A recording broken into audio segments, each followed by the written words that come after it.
বহু সাহাবায়ে কেরামরা হাদিসের পাঠগুলো নবীর কাছে শুনতে, তাদের মধ্যে কেউ কেউ সেই হাদিসগুলো লিখে রাখতেন।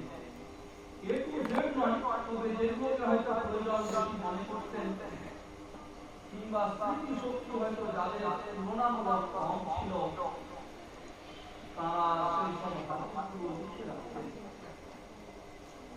যেমন হযরতে আনাস ইবনে মালিক রাদিয়াল্লাহু তাআলা আনহু একটা সতর্ক সহিফা বা পুস্তক ছিল। হযরতে আব্দুল্লাহ ইবনে ওমরের একটা পুস্তিকা ছিল হাদিসের উপর। হযরতে কাব বিন ওবাদা, কাব বিন রবি, বিভিন্ন সাহাবায়ে কেরামরা হাদিসের কিছু অংশ লিখিত আকারে রেখেছিলেন। কিন্তু এগুলো যা কিছু হয়েছিল ব্যক্তিগতভাবে এবং তা অগোছালোভাবে, পরিপাটিভাবে সাজানো ছিল না।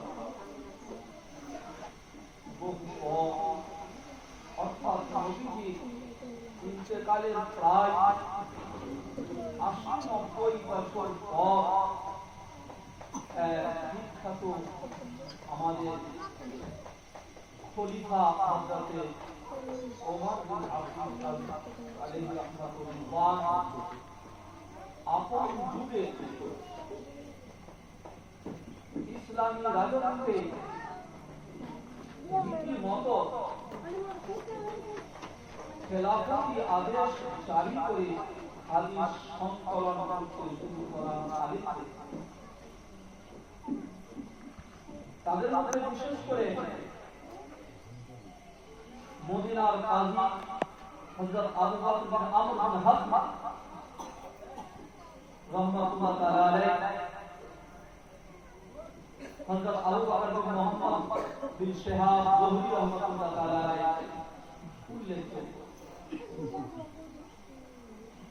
এইভাবে আমরা বলতে পারি নিয়মিতভাবে, সংগঠিতভাবে হাদিস সংকলনের কাজ শুরু হয়েছিল হযরত ওমর বিন আব্দুল আজিজ রাহমাতুল্লাহ তাআলা আলাইহি।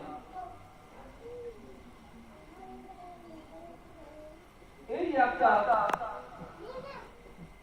পদ্ধতি হাদিস যেগুলি ধারাবাহিকভাবে পরবর্তীতে এই বিশাল আকার ধারণ করে এবং বহু আলেম ওলামায়ে কেরামরা সেই দিকে হাদিস শরীফের উপরে বেশি জোর দেন। সেই সবেরই একটা ফল হচ্ছে এই